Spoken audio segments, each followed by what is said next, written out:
So backtracking, because I don't want to miss out on this.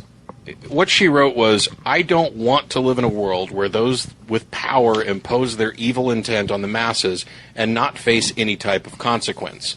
Without God, people can easily escape human justice. I can't buy into that. She also made this point about, you realize, because somebody mentioned pedophile priests, and she's like, you realize, yes, pedophiles are immoral, but there are pedophiles who escape from human justice, and therefore it's good to know that God's justice is eventually going to get them. And this becomes the basis of why she believes. And so here was my response, and I'll just read it.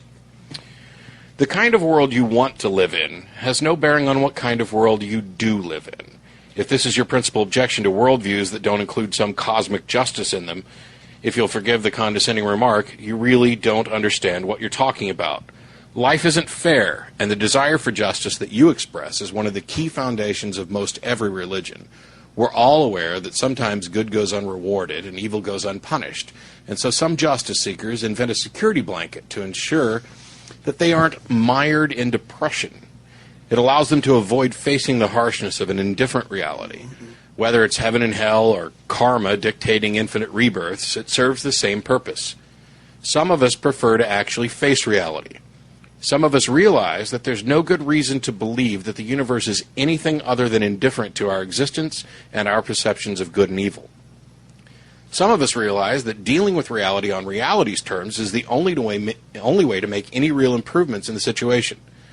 Life isn't fair, and that's actually comforting if you think about it. If life were fair, that would imply that you actually deserve the bad things that happen to you, and that those who benefit from evil deeds are similarly deserving. The realization that there's no reason to expect justice is what ensures that we take steps to impose justice. The realization that good isn't always rewarded is what drives us to reward it when we see it. The realization that evil isn't always punished is what drives us to work together as a cooperative society to deal with our problems, collectively and individually, in a way that encourages real change and that hopefully minimizes harmful actions. Realizing that justice isn't guaranteed allows us to appreciate it when it happens and work toward ensuring it on a more regular basis. Your particular God concept view of justice represents the height of irresponsibility and injustice. Your chosen religion has us born as reprobates, guilty before we've taken a single breath, responsible for things we've never done.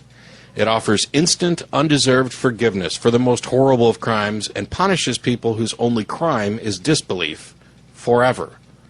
It advocates slavery, denigrates women, curses homosexuals, orders the stoning of unruly children, sanctions wars of exterminations, condones human sacrifices, and poisons every mind it touches. It includes only one unforgivable crime, disbelief. Is that just? This justice you so admire is no such thing. It is divine edict. It's arbitrary, capricious, and ultimately unjust and immoral. Yes, I realize that there are pedophiles out there who've escaped our flawed justice system.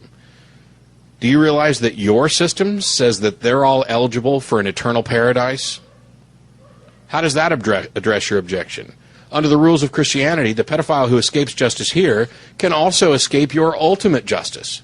Under the rules of Christianity, he may live forever in paradise, while someone who spent their entire life doing good, helping others, and contributing in a generally positive way to the one and only life we're sure to get ultimately is judged unworthy of that reward. Don't kid yourself. You haven't accepted a cosmic sense of justice that alleviates the problem. You've accepted one that you believe alleviates the problem for you. It is a selfish justification that shows no regard for real matters of justice. It is the height of arrogance and your desire to feel special because somebody up there thinks you're special. Well, according to the paradigm you advocate, he thinks anyone willing to worship him is special with no regard to justice or character. Go, read Romans. No one makes this point clearer than Paul. The law was established with full knowledge that no one would be able to fulfill it. It was established to demonstrate this inability and damn us further, and then a loophole was established to let some people through regardless of their standing with the law. Your religion has made you a slave. It has made you uncaring. It has made you support immorality and injustice while claiming that arbitrary edicts and loopholes count as either.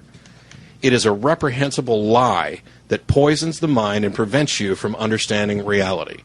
When the scales drop away from your eyes, as they have for many of us, will be here, and you'll realize that you're not alone and not to blame.